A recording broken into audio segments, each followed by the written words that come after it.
Chapter 9. My dear Wormwood, I hope my last letter has convinced you that the trough of dullness or dryness through which your patient is going at present will not, of itself, give you his soul, but needs to be properly exploited. What forms the exploitation should take I will now consider. In the first place, I have always found that the trough periods of the human undulation provide excellent opportunity for all sensual temptations, particularly those of sex. This may surprise you, because, of course, there is more physical energy, and therefore more potential appetite, at the peak periods. But you must remember that the powers of resistance are then also at their highest. The health and spirits which you want to use in producing lust can also, alas, be very easily used for work or play or thought or innocuous merriment. The attack has a much better chance of success when the man's whole inner world is drab and cold and empty. And it is also to be noted that the trough sexuality is subtly different in quality from that of the peak, much less likely to lead to the milk and water phenomenon which the humans call being in love, much more easily drawn into perversions, much less contaminated by those generous and imaginative and even spiritual concomitants which often render human sexuality so disappointing. It is the same with other desires of the flesh. You are much more likely to make your man a sound drunkard by pressing drink on him as an anodyne when he is dull and weary, than by encouraging him to use it as a means of merriment among his friends when he is happy and expansive. Never forget that when we are dealing with any pleasure in its healthy and normal and satisfying form, we are, in a sense, on the enemy's ground. I know we have won many a soul through pleasure.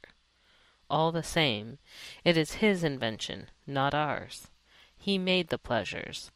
All our research so far has not enabled us to produce one. All we can do is to encourage the humans to take the pleasures which our enemy has produced, at times, or in ways, or in degrees, which he has forbidden. Hence we always try to work away from the natural condition of any pleasure to that in which it is least natural, least redolent of its maker, and least pleasurable. An ever-increasing craving for an ever-diminishing pleasure is the formula. It is more certain, and it's better style. To get the man's soul and give him nothing in return. That is what really gladdens our Father's heart. And the troughs are the time for beginning the process. But there is an even better way of exploiting the trough. I mean through the patient's own thoughts about it. As always, the first step is to keep knowledge out of his mind. Do not let him suspect the law of undulation. Let him assume that the first ardors of his conversion might have been expected to last, and ought to have lasted, forever, and that is his present dryness in an equally permanent condition. Having once got this misconception well fixed in his head, you may then proceed in various ways. It all depends on whether your man is of the desponding type, who can be tempted to despair, or of the wishful thinking type, who can be assured that all is well. The former type is getting rare among the humans.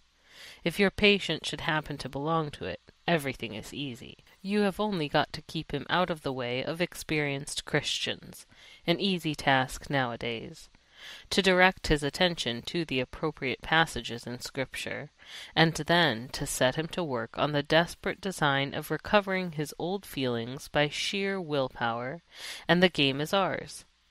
If he is of the more hopeful type, your job is to make him acquiesce in the present low temperature of his spirit, and gradually become content with it, persuading himself that it is not so low after all. In a week or two, you will be making him doubt whether the first days of his Christianity were not, perhaps, a little excessive. Talk to him about moderation in all things. If you can once get him to the point of thinking that religion is all very well up to a point, you can feel quite happy about his soul. A moderated religion is as good for us as no religion at all. and more amusing. Another possibility is that of direct attack on his faith. When you have caused him to assume that the trough is permanent, can you not persuade him that his religious phase is just going to die away like all his previous phases?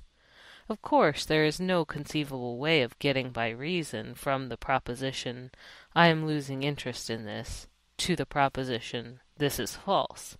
But, as I said before, it is jargon, not reason, you must rely on.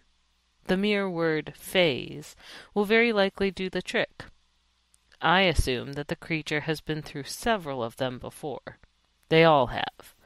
And that he always feels superior and patronizing to the ones he has emerged from, not because he has really criticized them, but simply because they are in the past. You keep him well fed on hazy ideas of progress and development and the historical point of view, I trust, and give him lots of modern biographies to read. The people in them are always emerging from phases, aren't they? You see the idea? Keep his mind off the plain antithesis between true and false. Nice shadowy expressions. It was a phase. I've been through all that. And don't forget the blessed word, adolescent. Your affectionate uncle, Screwtape.